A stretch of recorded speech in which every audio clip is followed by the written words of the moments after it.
ಅಸ್ಸಲಾಮು ಅಲೈಕುಮ್ ವರಹಮತುಲ್ಲಾಹಿ ವಬರಕಾತು. ವೀಕ್ಷಕರೇ, ಜಗತ್ತಿನ ಅತ್ಯುತ್ತಮ ಜನರೇ, ಕುರ್ಆನ್ ಕ್ಲಾಸ್ ಪಾಠ 1 ಭಾಗ 5ರಲ್ಲಿ ತಮ್ಮೆಲ್ಲರಿಗೂ ಸುಸ್ವಾಗತ.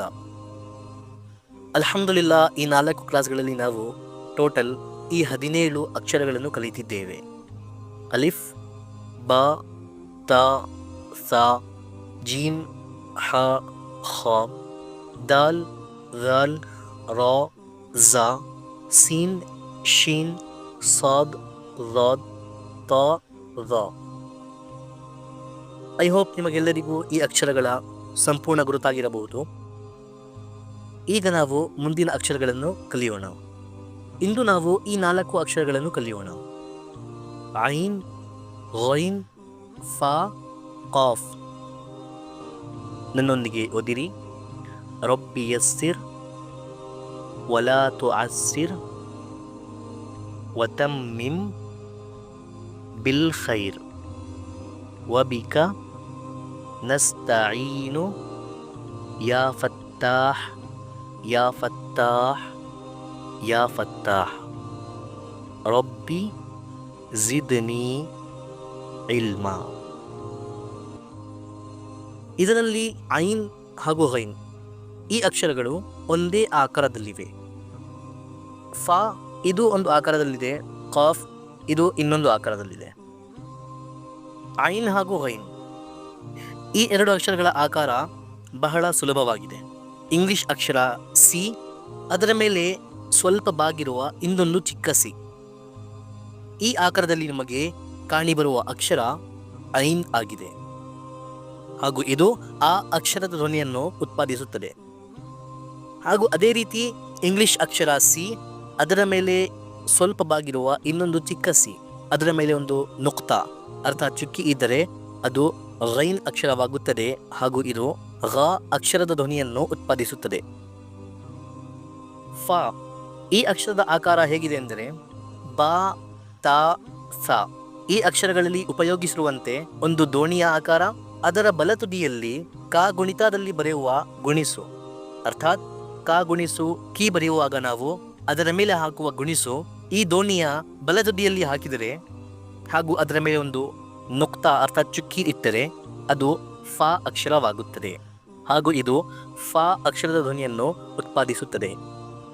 ಹಾಗೂ ಅದೇ ರೀತಿ ಕಾಫ್ ಇದರ ಆಕಾರ ಹೇಗಿದೆ ಎಂದರೆ ಬಿಂದಿಗೆಯ ಕೆಳಭಾಗ, ಅದರ ಬಲತುದಿಯಲ್ಲಿ ಗುಣಿಸು, ಅದರ ಮೇಲೆ 2 ಚುಕ್ಕಿಗಳು.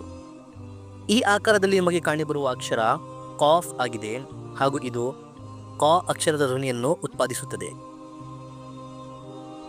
ಐ ಹೋಪ್ ನಿಮಗೆ ಇಂದು ನಾವು ಕಲಿತ ಈ 4 ಅಕ್ಷರಗಳು ಉತ್ತಮವಾಗಿ ಅರ್ಥವಾಗಿರಬಹುದು. ಇನ್ನೂ ಏನಾದರೂ ಡೌಟ್ಸ್ ಇದ್ದರೆ ಕಮೆಂಟ್ ಬಾಕ್ಸ್ ಮೂಲಕ ನಮ್ಮಿಂದ ಕೇಳಬಹುದು, ಅಥವಾ ವಾಟ್ಸಪ್ ಗ್ರೂಪಿನಲ್ಲೂ ಸಹ ಕೇಳಬಹುದು.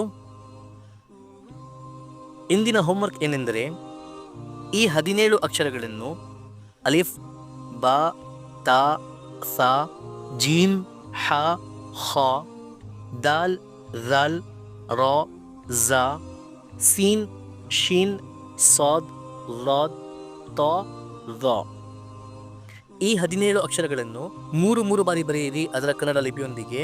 ಹಾಗೂ ಇಂದು ನಾವು ಕಲಿತ ಈ 4 ಅಕ್ಷರಗಳನ್ನು ಐನ್, ಗೈನ್, ಫಾ, ಕಾಫ್ ಈ 4 ಅಕ್ಷರಗಳನ್ನು ಇದರ ಕನ್ನಡ ಲಿಪಿಯೊಂದಿಗೆ 15 ಬಾರಿ ಬರೆಯಿರಿ. ಈ 17 ಅಕ್ಷರಗಳಲ್ಲಿ ನಿಮಗೆ ಯಾವ ಯಾವ ಅಕ್ಷರದ ಸಂಪೂರ್ಣ ಗುರುತಾಗಿದೆ ಇದನ್ನು ನಾವು ಈಗ ಪರಿಶೀಲಿಸೋಣ. ನಾನು ಸ್ಕ್ರೀನ್ ಮೇಲೆ ತೋರಿಸುವ ಅಕ್ಷರಗಳನ್ನು ನೀವು ಅದರ ಕನ್ನಡ ಲಿಪಿ ಬರುವ ಮುನ್ನವೇ ಹೇಳಿರಿ. ಬಾ, ಜೀಮ್, ದಾಲ್, ಸಾದ್, ರಾ, ತಾ, ಹ, ಸೀನ್, ಝಾಲ್, ಝಾ, ಶೀನ್, ಸಾ, ಖ, ಅಲಿಫ್, ಝಾ, ಝಾಲ್, ಹ ತ ರ ಗ ದಾಲ್ ಝ ಜೀಮ್ ತ दाल ता जीम अलिफ जाल बा ज़ाद रा साद सीन. ಈಗ ನಿಮಗೆ ಈ 17 ಅಕ್ಷರಗಳಲ್ಲಿ ಯಾವ ಯಾವ ಅಕ್ಷರದ ಗುರುತು ಆಗಿದೆ ಹಾಗೂ ಇನ್ನು ಯಾವ ಯಾವ ಅಕ್ಷರದ ಪ್ರಾಕ್ಟೀಸ್ ಮಾಡಬೇಕು ನಿಮಗೆ ತಿಳಿದಿದೆ. ಸೊ ಇನ್ನೂ ಸಂಪೂರ್ಣವಾಗಿ ಗುರುತಾಗಿಲ್ಲದ ಅಕ್ಷರಗಳನ್ನು 10 ಬಾರಿ ಅದರ ಕನ್ನಡ ಲಿಪಿಯೊಂದಿಗೆ ಬರೆಯಿರಿ. ಹಾಗೂ ಸಾಕಷ್ಟು ವೀಕ್ಷಕರು ಈ ಅಕ್ಷರಗಳನ್ನು ನಾವು ಮೊದಲ ಬಾರಿ ಬರೆಯುತ್ತಿದ್ದೇವೆ, ಇದನ್ನು ಯಾವ ರೀತಿ ಬರೆಯಬೇಕು ಎಂದು ಕೇಳುತ್ತಿದ್ದಾರೆ. ಸೊ ನೀವು ಇಲ್ಲಿ ಸ್ಕ್ರೀನ್ ಮೇಲೆ ಇವಾಗ ನೋಡಬಹುದು ಯಾವ ಯಾವ ಅಕ್ಷರಗಳನ್ನು ಹೇಗೆ ಬರೆಯಬೇಕು.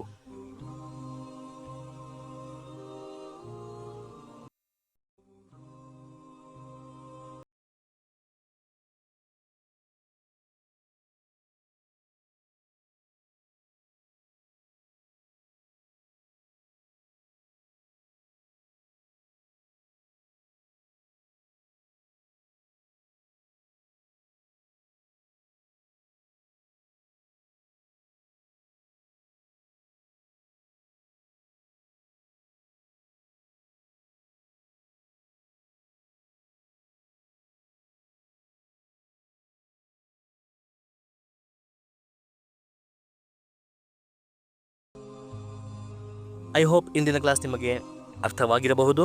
ಇನ್ನು ಮುಂದೆ ಮಾತನಾಡೋಣ ಇನ್ನೊಂದು ವಿಡಿಯೋಲಿ. ಅಲ್ಲಿಯವರೆಗೆ ಫಕತ್ ವಸ್ಸಲಾಂ.